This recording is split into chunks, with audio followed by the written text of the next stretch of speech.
13 अप्रैल 1919।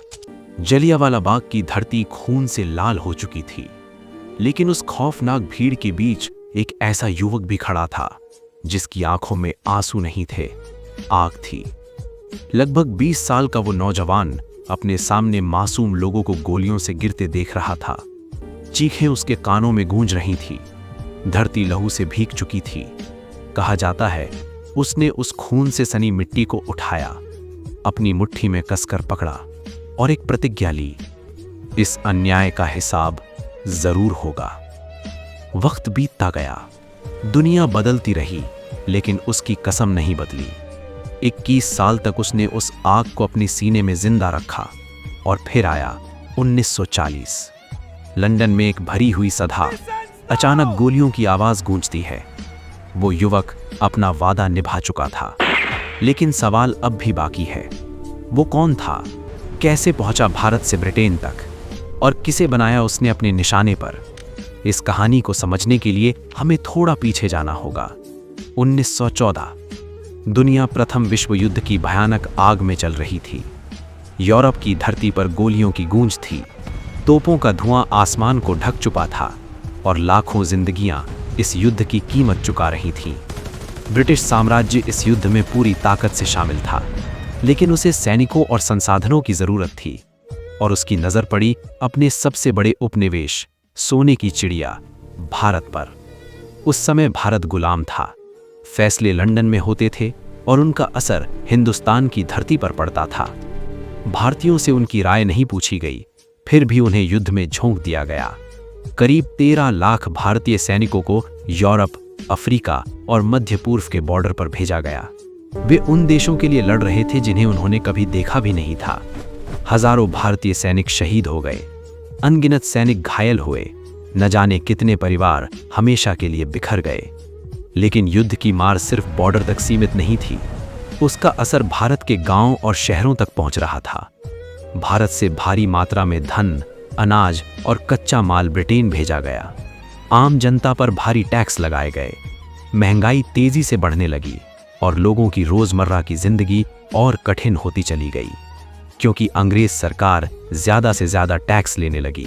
लेकिन इन सब के बीच भारतीयों के मन में एक उम्मीद भी थी, क्योंकि ब्रिटिश सरकार ने वादा किया था, अगर ब्रिटेन युद्ध जीतता तो भारत को आजाद कर दिया जाएगा। और 1917 में भारत सचिव एडविन मॉन्टेग्यू ने घोषणा की कि भारत को उत्तरदायी शासन की ओर बढ़ाया जाएगा। भारतीयों ने इसे आजादी की दिशा में पहला कदम माना। फिर साल आया 1918। युद्ध समाप्त हुआ। ब्रिटेन युद्ध जीत चुका था। पूरा भारत खुशी मना रहा था। अब अंग्रेज अपना वादा निभाएंगे। उम्मीदें जाग उठीं। लोगों को लगा कि अब त्याग और बलिदान का फल मिलेगा। लेकिन ये खुशी ज्यादा दिन टिक नहीं सकी। अंग्रेजों ने भारत को स्वतंत्र करने से साफ इनकार कर दिया। न पूर्ण स्वराज, न वास्तविक अधिकार। इसके उलट ब्रिटिश सरकार को डर सताने लगा कि कहीं युद्ध के बाद बढ़ती राजनीतिक जागरूकता उनके शासन के लिए खतरा न बन जाए। जब भारतीय लोगों को पता चला अंग्रेजों ने हमारे साथ धोखा किया है, तो देश भर में असंतोष बढ़ने लगा। अंग्रेजों के खिलाफ सभाएं होने लगीं। विरोध के स्वर तेज होने लगे। जनता अपने अधिकारों की मांग करने लगी। इसी बढ़ते आंदोलन को दबाने के लिए 1919 में अंग्रेज सरकार एक नया कानून लेकर आई, जिनका नाम था रॉलेट एक्ट। रॉलेट एक्ट के तहत अंग्रेज सरकार को बहुत ज्यादा शक्तियां मिल गईं। वो किसी भी भारतीय को सिर्फ शक के आधार पर गिरफ्तार कर सकती थी।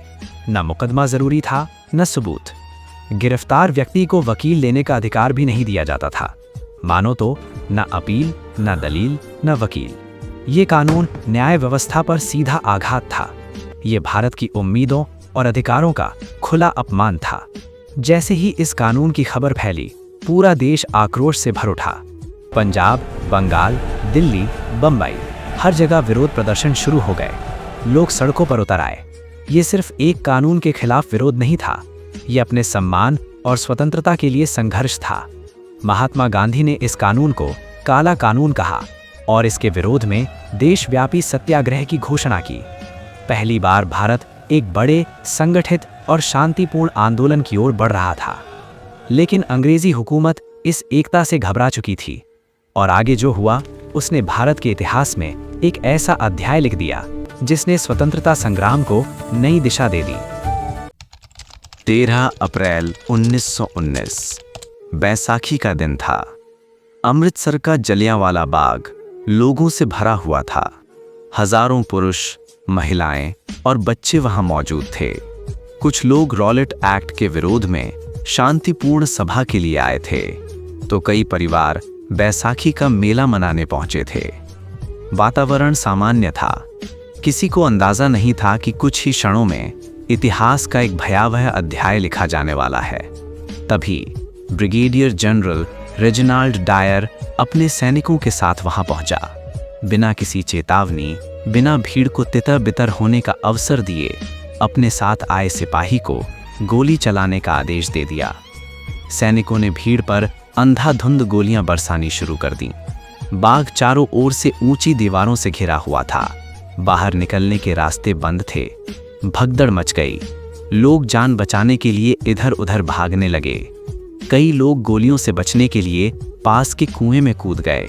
देखते ही देखते वह कुआं शवों से भर गया। लगभग 10 मिनट तक लगातार गोलियां चलती रहीं। आधिकारिक आंकड़े सैकड़ों मौतों की बात करते हैं, लेकिन वास्तविक संख्या 1000 से भी अधिक मानी जाती है। सैकड़ों लोग घायल हुए। जलियांवाला बाग की धरती खून से लाल हो चुकी थी। ये केवल एक नरसंहार नहीं था, ये भारतीयों के विश्वास पर सीधा प्रहार था। जो लोग अब तक अंग्रेजों से सुधार और अधिकार की उम्मीद लगाए बैठे थे, उनका भरोसा पूरी तरह टूट गया। अब साफ हो चुका था, ब्रिटिश शासन न्याय नहीं बल्कि भय और दमन पर टिका है। इस घटना से आहत होकर रविंद्रनाथ टैगोर ने अपनी नाइटहुड की उपाधि ब्रिटिश सरकार को लौटा दी और महात्मा गांधी ने असहयोग आंदोलन की दिशा में कदम बढ़ाया। रॉलेट एक्ट ने असंतोष की चिंगारी चलाई थी और जलियांवाला बाग ने उसे भड़कती ज्वाला बना दिया। इसके बाद देश भर में आंदोलन तेज हो गए। स्वतंत्रता संग्राम अब एक नए और निर्णायक चरण में प्रवेश कर चुका था। जलियांवाला बाग की उसी रक्त रंजित दोपहर में एक लगभग 20 साल का नौजवान भी मौजूद था। उसने अपनी आंखों के सामने निर्दोष लोगों को गोलियों से गिरते देखा, चीखें सुनी, खून से भीगी जमीन देखी और उसी पल उसके भीतर कुछ बदल गया। कहा जाता है उसने उस मिट्टी को छूकर कसम खाई, मैं इन बेगुनाह लोगों के खून का हिसाब जरूर लूंगा। वक्त बीतता गया, साल दर साल गुजरते गए, लेकिन उसके दिल में जलती आग ठंडी नहीं हुई। 21 साल तक उसने उस कसम को जिंदा रखा और फिर 1940 में हजारों मील दूर लंदन में एक सार्वजनिक सभा के बीच उसने जलियांवाला बाग के लिए जिम्मेदार माने जाने वाले अधिकारी को गोली मार दी। ये बदला था, उन चीखों का था, उन सपनों का था और उस खून से रंगी धरती का था। लेकिन वो नौजवान कौन था? कैसे उसने भारत से ब्रिटेन तक का सफर तय किया और आखिर किसे बनाया उसने अपने निशाने पर और क्यों? ये जानने के लिए चैनल को सब्सक्राइब जरूर करें। अगर आप चाहते हैं कि ऐसी सच्ची और प्रेरणादायक कहानियां आप तक लगातार पहुंचती रहें, तो एक प्यारा सा कमेंट जरूर करें और चैनल को सब्सक्राइब करना बिल्कुल ना भूलें।